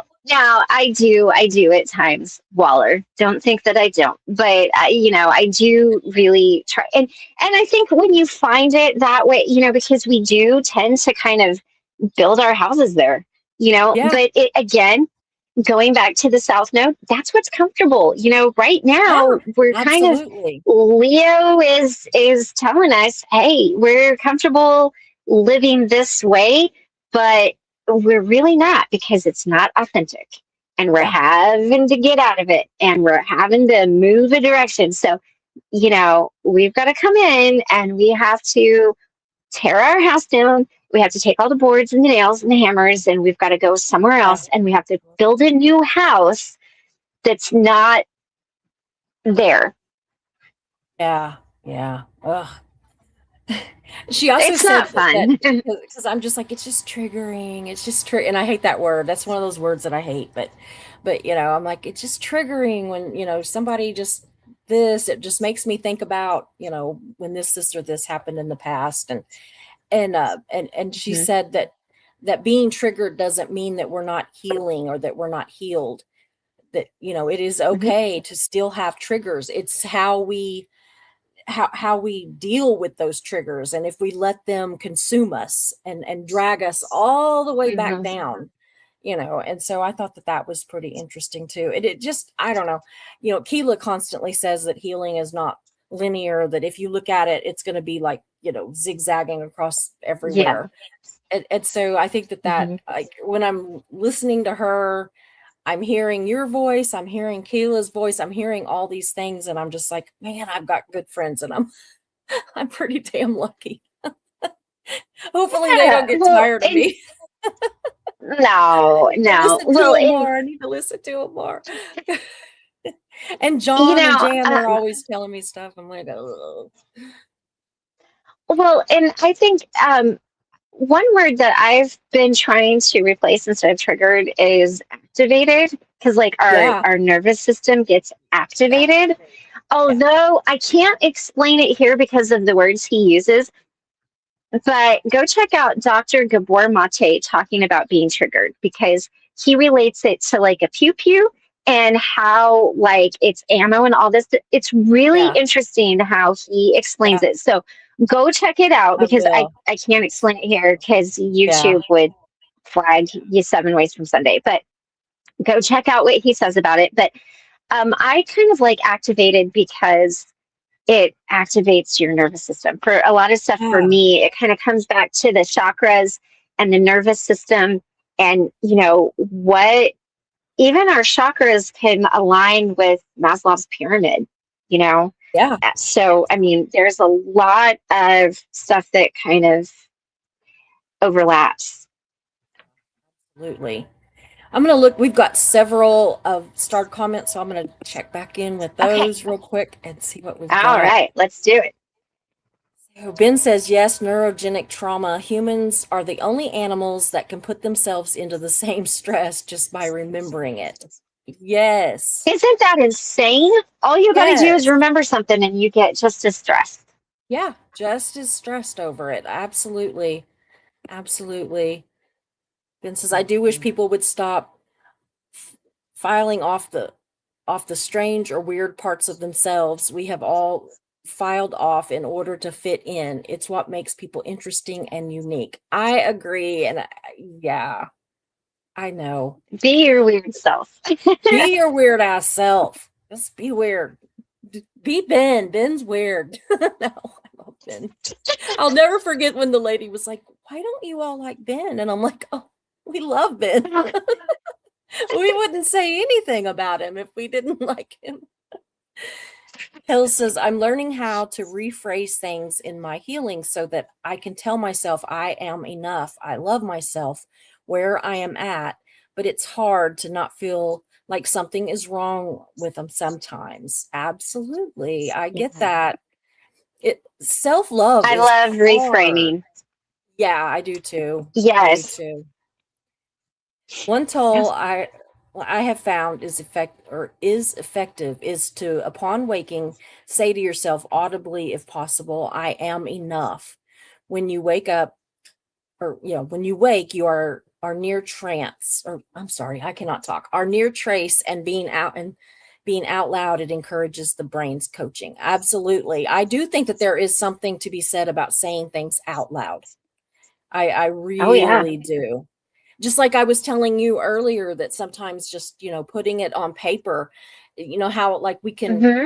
we can write a letter to somebody and we can burn it, but there's something about putting it Right. on paper and throwing it out into the world, and that's a lot of what I do with my Mhm. Substack, is that I put it out on paper, and I'm spitting, but anyway, and whenever I hit to post, it feels Mhm. almost like burning it. I don't go back and read Mhm. it. That's why you're going to find spelling mistakes. You're going to find, punctuation. You're going to find stuff. And I'm like, deal Right. with it. Right. Right. Just deal with it. Right. Because I try to correct it as I'm going, but I'm always going to find 500 things wrong if I go back and look at it. And if I do, I will Right. delete it. And so in order to Right. not delete it, I leave it. And so, Yeah. that's what I do. So anyway, let's see here. Ben says, nice eye movement, remembering and then figuring out how to word things. Yeah. Yeah. I'm always really like conscious, not self conscious. I'm just always really aware of where my eyes are going. Me too. I I'm am too. thinking. I'm thinking. I've had Ben's picking up on this. yeah, I've had trolls that are on there like, what's she looking at? She's like looking off into space. She's, and so much of it is because if I look, I see myself on the camera and it makes me nervous because I Mhm. do mine on a laptop. Yeah. It's so it makes me nervous to look at myself all the time. I see all the weird little looks that I make, all the weird, and so my eyes are constantly darting around or something will catch my Yeah. because I'm very ADHD. And so like something will catch my eye and I'm, over there, or I'll see the chat will move and I'll look there. And so, yeah. So Right. Ben picks up Right. on those Yeah. eye movements. So Quiet Peaceful Dance. Hello, good to see you. I really love how everyone is always so supportive. We have the best people here. We do. I Yeah. agree 100%. Hill says, Ben, I know I am where I am meant to be. There are some deep pains that I didn't realize I was carrying, ones that aren't mine, and I'm working through letting go so that I can move forward. That is Yeah. so important, Hales. I'm so thrilled to hear that for you. I really, really am. And I think that you're working with somebody great. I really do. Yeah, Ben says, and we beat ourselves up so much more than we beat up on our worst enemies. Oh yeah, and our worst Mhm. enemy can never say anything as mean to us as we say about ourselves. To So ourselves. Yeah. which Oh yeah. I really think that hurts our healing too, because we're with Yeah. ourselves 24 hours a day, and so somebody else might say something, that hurts us on a Tuesday. Well, guess what? 24 hours a Right. day on Tuesday, Wednesday, Thursday, and Friday, we are just beating ourselves up over it, and even if we're like get to the point where we're trying to like take our own side, and see where maybe Hmm. it wasn't our fault kind of deal. We're still beating ourselves up over it because we're still rehashing it, and I see Yeah. people that honestly on a daily basis rehash things from 20 years ago. And I just think, how do they live like that? I mean, not that I think that they should forget it or whatever, Right. but it has to be so painful to still dredge up these same hurts 20 or 30 years Mhm. ago, because it really, it seems like they're just as painful to them today as they were 20 years ago. And I just, oh, I feel so bad for people like that. And I don't Yeah. know what's better, that we kind of, is it better to just keep hurting over it, or is it better to bury it? Or I think we have to try to find healing. And, you Yeah. know, I mean, you don't want to keep hurting yourself over it yeah, because you don't, you that gives stay the person stuck. that hurt you Like, too much power. well, and it's like arrested development for yourself. Like you Yeah. just stay there and you're never able to move forward. Now there are some mental health conditions where, that happens. People, Yeah. kind of, so there could always be that. But, for the most part, um, there's an archetype that we all have, which is the victim archetype. Everybody has it. And, it's really easy to slip into that for Yeah. everybody. It's really easy to fall into there. It's really kind of hard to get out of. And, it's why I love archetypes so much, is because there's a healed side and a shadow side. And I think it's important to say too, Carl Jung talked a lot about the shadow side. And, we're never meant to rip that shadow side off and throw it away. We are meant to sit with it. We're meant to understand it, to see it, to learn it, to invite it into who we are, to integrate it, and to allow it to help us make decisions in life. So, this shouldn't be a pulling apart and a ripping and a shredding and a gnashing of things. I mean, it does Yeah. kind of feel that way, but, the shadow doesn't want to let go of the dark. It's really easy to stay in the dark. I Yeah. mean, it's really easy to Absolutely. stay there.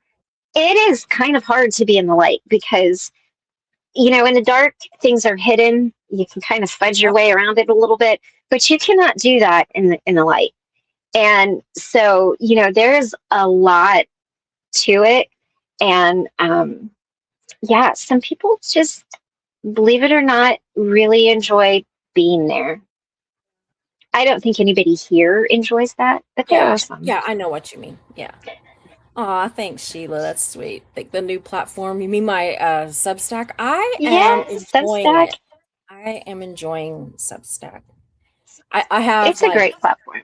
I think, I don't know the difference on Substack between subscribers and followers, because I have like 10 subscribers, but I have 3 followers. And oddly, one of Huh? them is the same person. So it's weird, but yeah. And it's somebody that doesn't like me, so I'm not sure why they do that, but okay. Oh, Yeah.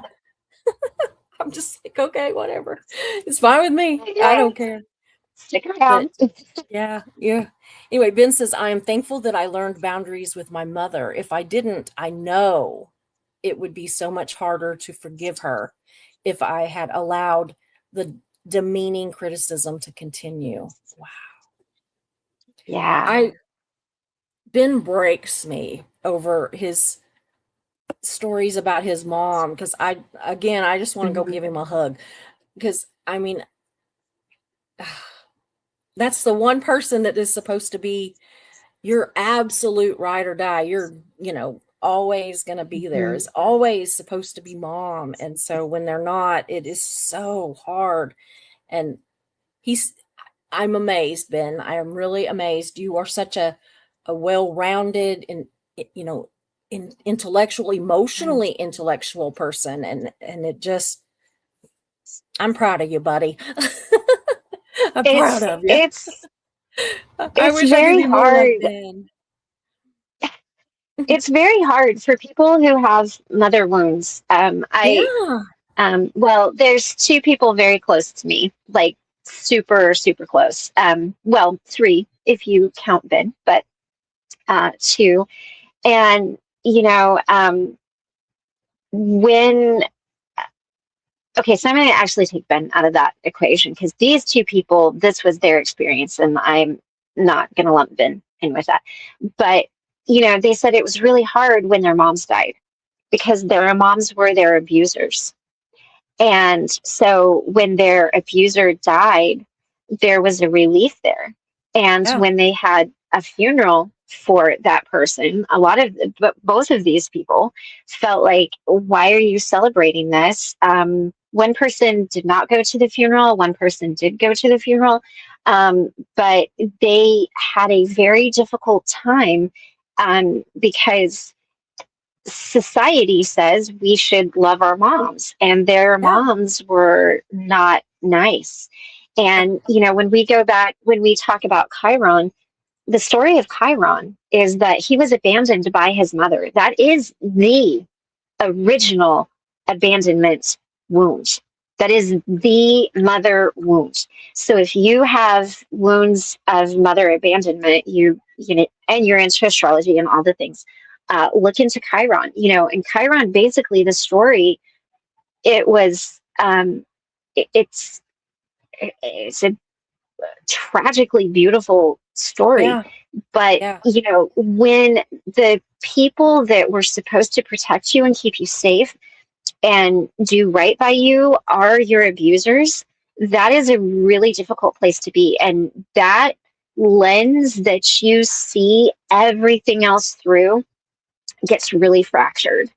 And it takes a lot to heal that. And sometimes it never gets fully there. You can get to a place where you're more accepting of it. And, it is it's an unfortunate place, but it's a place that a lot of people end up in. And I want to say a lot of people who have suffered abuse like that tend to minimize. So, they might say things like, well, they weren't nice to me or they were mean to me. Yeah. Say it for what it is. That's going to help you heal. No, they abused me. They did this to me. They did that to me. Like, you don't have to share it with the whole world, but share Words it are with someone important. who loves you, because, well, yeah, because until you acknowledge what was actually done, you can't heal it. You have to face it. You have to look it in the face and face it. And people who have faced that, that is just, there's a lot to that. That takes a lot of strength, a lot of strength. And if you find that you Yeah. are in that position, like I said, go check out Chiron's story and see if there is something in there. It is very redemptive at the end, not with his mom, but just redemptive. And, call in that energy to help you with that, if that's Absolutely. how you navigate things. Yeah. Yeah. Ben says boundaries can be seen as helping other people because we are giving them information about things that hurt us. Those that really do care about us don't want to hurt us. That's Yeah. true.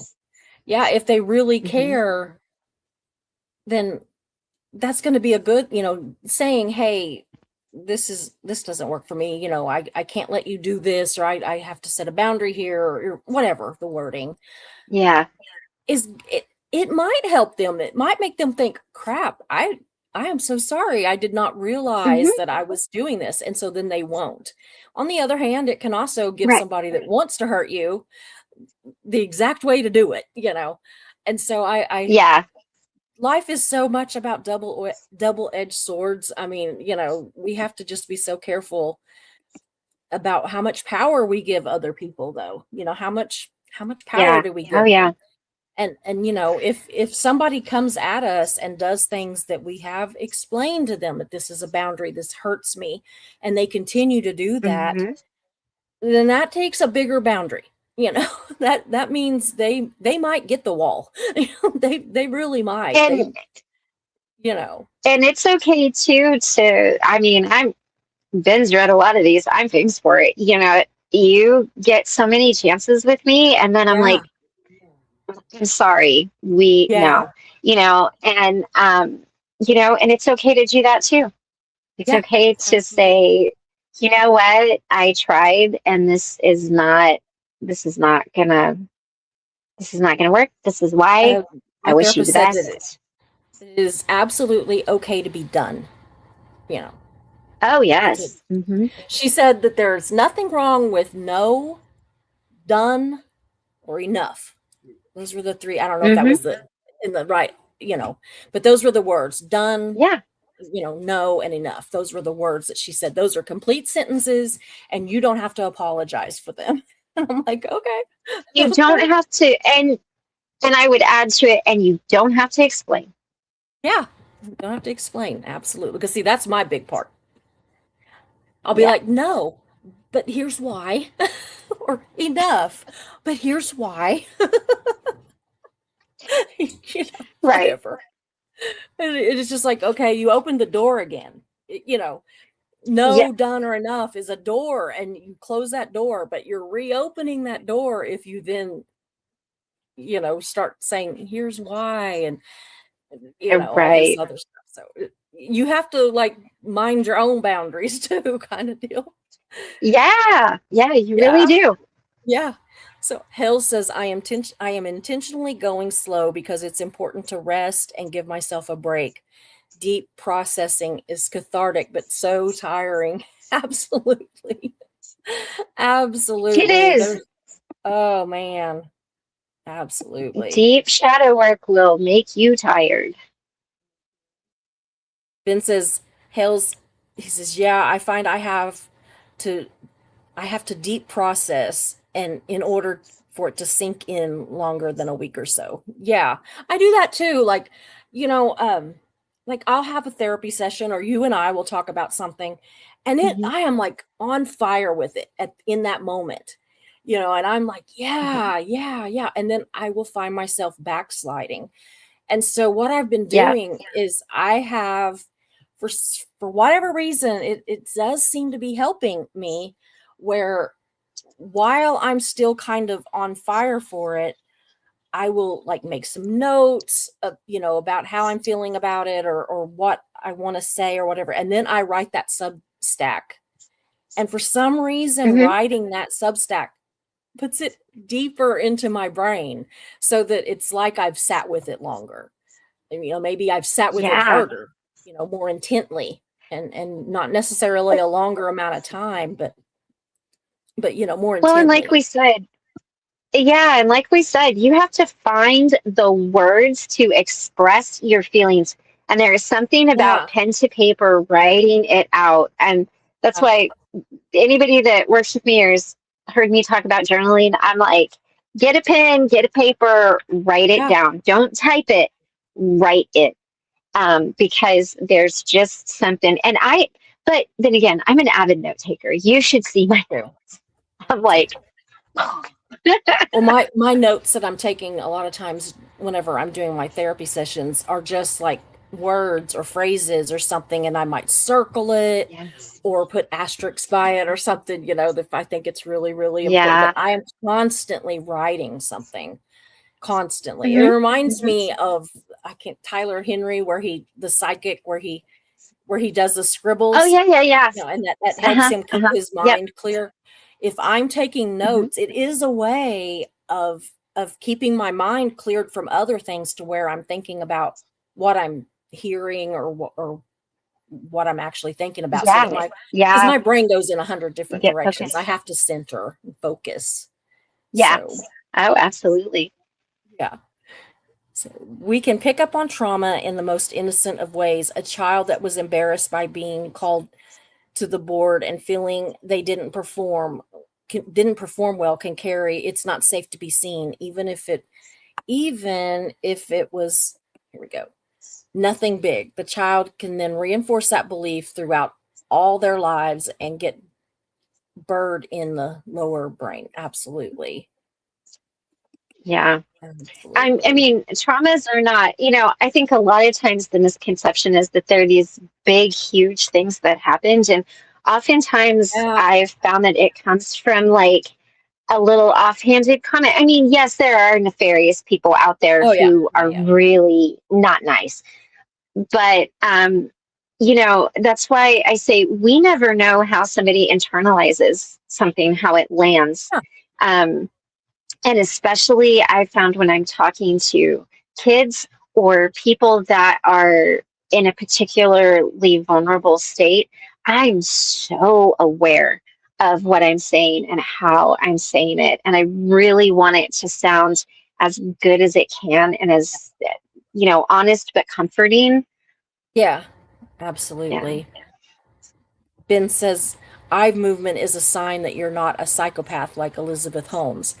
Absolutely. You know, this always like reminds, I always think about this because I am one of those people that my eyes are all over the place. I'm fidgeting. I can't be still. Mm-hmm. It's just how I am. But it reminds me of Scientology, where they are Oh, trained from very, very young to look at somebody straight in the eye, don't blink, or well, you blink, but don't be like, you know, right. looking away, don't like it's a fail. If they look away, they're in Mhm. trouble for that. And so yeah, it reminds me of Right. that, or like Elizabeth Holmes, a psychopath. Absolutely. So I, Well, I try to not beat myself up too much for being so fidgety with my eyes and everything. But I mean, I can look somebody in the eye if I need to, and you know, to make my yeah, point and to tell them the truth and right. everything. But it's the camera. It's that damn camera. You I know, can't stand that damn it's camera. well, and it's hard to, I think, to keep like a straight expression sometimes Yeah. when, um, like I always try really hard not to. My face gives me away a lot. So Yeah. a lot of times when people are talking to me and they're sharing something very serious, I try very hard not to be reactive because I don't want to make them feel bad about what they shared or Yeah. embarrassed or whatever it is. So I'm always trying to do that. But there is something about looking at a psychopath that is just Yeah. like deadpan. Like there's nothing there. There's no reaction. And you just kind of, it is, and I say this all the time, and I'm like, I don't understand it. But then Michael looks at me and goes, but you do understand it. So don't say that you don't understand it. But yeah, it's, Yeah. oh, yeah. If Oh, I somebody know. ever is just like deadpanning you, Yeah, I did an interview years ago whenever I was still had the newspaper, and it was with a man that mhm. he had killed somebody. And Oh, yeah, it was and he was that way. He never looked away from my eyes. He said all the right things, but it wasn't in the eyes. Like there was nothing hmm, there in the eyes. He hmm, would smile, but it was his mouth. It was never his eyes. And I was yeah, so creeped out by that. And I was really, I'm like very aware of the fact that I am sitting in a room with a man that yeah. killed somebody, and I'm Hmm. thinking, why the hell am I here alone? Why did I agree to meet this guy? And And I was probably going on has it a like pretty, I'm going on it like, well, I yeah. know his sister, I know his mom, things will be fine. And the mom and sister, I mean, they were there, but they were outside farting around out there doing something. Uh-huh. And I'm inside with this guy and thinking, oh, I was not nervous until his eyes. Uh-huh. I knew what he Yeah. had done. I knew it, and honestly, I don't even this is going to sound so terrible. I'm not condoning murder at all. But he Right. wasn't Right. it wasn't a one-way street. The other guy was Hmm. equally bad. He just happened to be Hmm. the other guy just happened to be the one that died. But I mean, so I Right. wasn't Oh, like, I wasn't just like going, this is a monster. This is a monster. But I walked away hmm. kind of thinking he was a little bit of a monster because of just not because of what he had done, but because of the way nothing. Like I Well, said, he could when smile, you're, he laughed, everything, and there was no feeling there. It was and weird. when you're dealing with somebody like that, that's got that kind of like their brain literally is not wired the way that ours is. And Yeah. so they're looking at you because they don't know how to respond and they're trying to figure it out and they're studying you and I mean, Yeah. they are in a lot of ways the ultimate predator because they're not giving you anything. They're taking it all in and yet hiding behind this mask. I mean, it's like, I'm not even, yeah. Yeah. People like that are, there's something when it's just dead behind the eyes and everything's deadpan.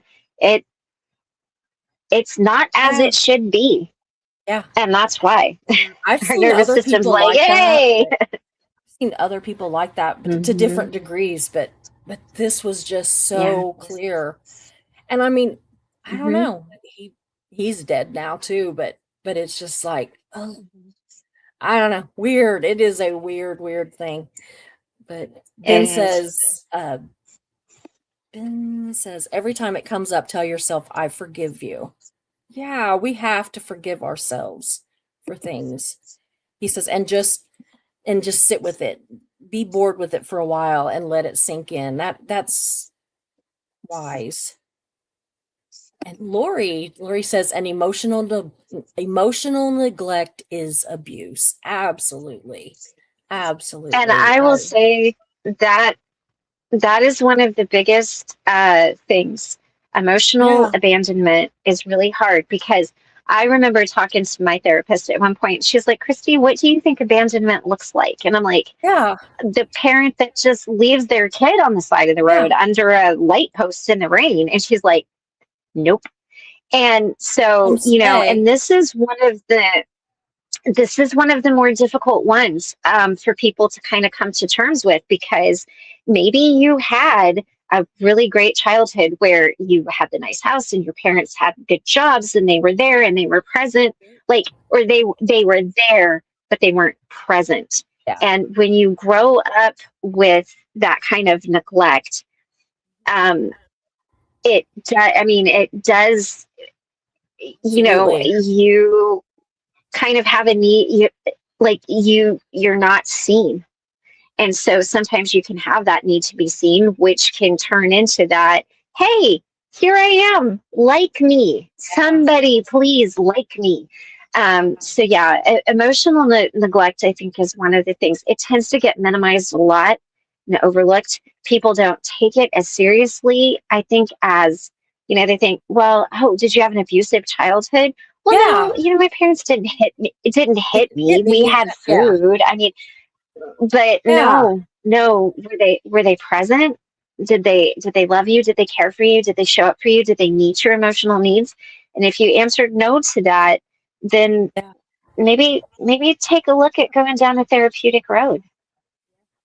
I think everybody needs therapy. I think therapists need therapy. I just don't think that it, maybe not intensive therapy or whatever. And mine has slacked off No. considerably, where I was, talking to her far more than I was, than I am now. Hmm. But Hmm. I always know that if I have something come up that is deep, that I can talk to her more often. And it just Hmm. helps, I think, to have somebody that really does not have a dog in the fight. You're not going to upset them. You're Oh not yeah. going to hurt their feelings. You're not going to, Hmm. all those things. And you don't feel like that you're lumping it all on your friends, because you don't want to do that either all Right. the time. And so, I mean, Right. I don't know. I Right. just think that therapy is a great thing. And I saw where, yeah, here it is. Ben said, it is interesting starting to see more scientists who are starting to embrace spiritual things. Still tons of materialists out there too. Yeah. Um, Hmm. my therapist, I told her early on that I talked to you, that I consider you some sort of a spiritual guide, No, and but we don't I don't know know how to what. label me. I know I can't figure out what to call you, but it is more of a Have a label. spiritual type thing. And Right. she's Right. like, I'm all for it. She said, I am all for it. She said, I don't understand all of Awesome. it. And but Hmm. I see the benefit. And now the more that I talk to Hmm. her and tell her things that you and I have discussed, she says, I'm really seeing the benefit of it. I'm really seeing that she has helped you in things. And I'm like, I think so too. And Aw. I told her yesterday, and I said, and we haven't even really began. I said, we haven't even really started technically working together, but we are Right. going Well, through, and which we there have. are I mean, some there. absolutely. Well, yes. yeah, there are some therapists that they definitely see the benefit in things like what I do. And there are some that are like, there's no benefit in them at all. Do not work with them. Don't, Yeah. So I always kind of leave it. I'm always very honest about, what I do and who I am, what I'm not, I don't overstep any of those. But I do really love it when a therapist comes back and is like, I see, because it's much better when you work together, even if, I mean, obviously, Susie's therapist and I are not getting together comparing notes. But when you can see the benefit of both of those, to be like, oh no. But there is a lot. I mean, there's so much when you can tie them together. For me, I just see how it fits. And again, I know my limitations. And so, it's one of the things in my client packet. It's like, hey, if we hit a wall and I cannot help you beyond this, I'm going to tell you that. It doesn't mean that we have to stop working together, but it means that we've hit the limit of what I can do on this part. So go find somebody that can help you there and we can continue on here. Well, I like my therapist said that she doesn't believe she has all the answers. She says, I don't think that I have all the answers that you're ever going to need. She said, I think that that's dangerous when somebody thinks they have all the answers. She said, so, if I can help you with some of it, and if your friend Christy can help you with some of it, then great, and I told her, I said, well, I haven't found anything that's counterproductive, like I haven't had anything that she has said or you have said that have just like, slammed up against each other. And so that tells me a lot. It makes me feel very comfortable with where I'm at right now. So yeah. Yay.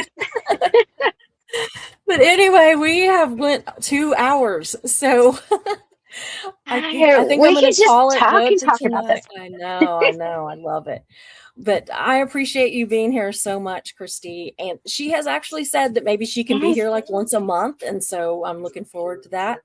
Yeah. And I do have other people that I am getting ready to set up, different like interviews or discussions about different things with that I'm really excited about too. And I am loving this, where you were talking earlier about, being in our comfort zone and that we're kind of being forced out of it at this point. It's like we have to step out of it and all that. That's kind of where I'm kind of feeling right now is like, I had gotten very comfortable with the way I was going with the channel, which I was just doing all this research and vomiting information out and everything. And I have gotten just so nervous with this new thing of, even though it's absolutely what I want to do, where I have conversations with people, I've also found myself terrified to not go and do just this immense amount of research to know exactly what I'm going to say. And, and I told Marcy that the other day, and she was just like, well, if you do that, what's the difference in what you were doing and what you want to do? And so I was like, damn, shut up, So, well, and I missed the point where you said that, that this our comfort zone and stepping out of it. And I was thinking, oh, that's exactly what she said, is if you do that, then what's the difference? What have you changed? So yeah. Well, and that's it. I mean, we have to get out of our comfort zone so that we can do what we are here to do. We're here to learn something new, do something new, be something new. And we really are, like I said, moving away from inward self to community, really. That's what Aquarius is. It's, but it's beautiful. Leo and Aquarius is beautiful. From the day I started this channel, I said, I want it to be a community. I want it to be about conversations. I want all this. And then I went completely against it. I went with what was easy and comfortable, because it's easy for me to research stuff and just tell people things. It's easy for me to do that. And so, it's what I have wanted for almost 3 years, but I'm finally trying to be brave enough to take it to Well, uh, achieve it. it's even Karina and I have stepped out of our comfort Yeah. zone. Substack is very different than anything that we've done, and it's very intentional, and I love it. Can I give a little plug? Can I say Yeah, something? Can absolutely. I plug myself? Yeah. So head over. It's Sacred Gypsy Travelers. I know that there were several of you that were on my YouTube channel that are kind of like, Yeah. where can we find you? Yeah. That's where you can find us. For $7 a month, you get access to everything. You get access Yes. to the tarot class, the astrology class, all of the um, articles, all of the insight, wisdom that Karina has around astrology and everything. And it really is a community centered around healing. So there's a lot of conversations just like this going on over there. So if this is what you're looking for, definitely check out Susie's Substack, Wisdom of the Maybe. Check out Karina and I. We I also put do, I put the and links I at the actually top of the chat too. Both did links, you? Oh, yours and awesome! mine. Yeah. And I did just finish tonight doing the tarot reading for the month. So I have to upload it. Oh, So that's another thing you get as one of the perks. We do Karina and I take turns doing monthly card pulls for everybody that is a paid subscriber, and there's no algorithm or anything. Doesn't matter how much you watch or whatever. It's just $7 a month, and that's it. And we would love to see you guys over there. Like I said, there's a lot of beautiful healing going on oh over yeah, I there, love it. and I love it. I really really, do. really cool. We're getting ready to talk about false healers, and we're getting ready to talk more about the nodes and moving out of self, like what leadership and stuff like that looks like. So yeah, so we'd love to have you guys over there if you've been wondering where we went, or you want to work with us in a different way. It's not as one-on-one as like my sessions are. Again, nobody really, I don't even know what to call myself. I don't know. I have I yet haven't to come figured up out with what a to call you label, either. but I know it's just Christy. It's just, yeah. I'm working with Christy. Yeah. People know, like, oh God, please no. But we would love to see you over there, and you can. There's even though some stuff is behind a paywall, you can read part of the Yeah. articles for free. Yeah. But like I said, we'd love to see you over there if you guys feel called. Very, very intentional over Yeah. there. Right now, Beautiful. mine's still all free. I haven't done anything behind a paywall yet. I Yeah. might at some point. Right now, I'm Yeah. just having fun with it the way I am. I have people Yeah. that say, they would really like to get to know me better, that they like, who they see on, in these lives and stuff. Yeah. And I'm like, well, if you want to get to know me, go over and read my Substack because Yeah. that's me. Yeah. That's me. Yeah. And so it Yeah. really, even John says that, he really knows how I think and everything, but that even he has learned a lot by reading that on how my mind can kind of twist and turn things and how I come up with some of the things that I come up with. And so yeah, I Right. think it's great. Christy kept telling me for a long time to do it, and I was just like, I don't know why I kept putting it off, but I just did. But then I thought, no, I'm going to do it. And once you do it the first time, it's so easy. I mean, like I try to do 2 a It week, really but is. sometimes it ends up 3 or 4.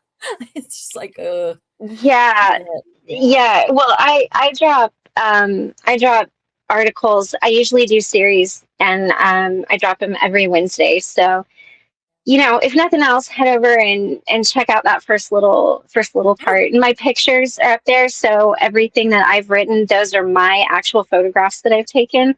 So I if you want to know. see I'm my loving your photography, you photographs. can go Yeah. check that Yeah. out. The one I did today was my friend, who lives in Oregon. I took those pictures for her website several years Okay. ago, The one and where I was she's, just is like, it her that's on the it was fence just, or on the corral or yeah, whatever it is? with her horse and the mountains in the Yeah. background. That was in Yeah. Colorado. She's like, hey, take these pictures, and I'm like, yes, I will do Oh, I it. know. I love to take pictures. I'm not But great with people, but yeah, I love to take pictures of things. So Yeah. anyway. Yeah. Well, come over to Substack and check it Yeah. all out. I'm really There's no excited we're going drama. over there.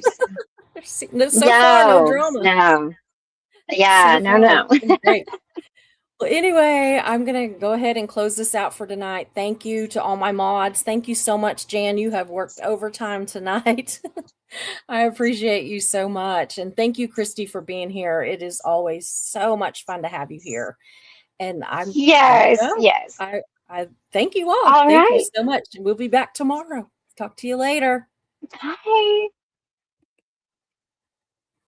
If you watch till the end, we can't thank you enough. We hope that you'll come back. Hope that you made a new friend. Because at But First Coffee with Susie Oberholtz, that is our goal. Just fun and information with a lot of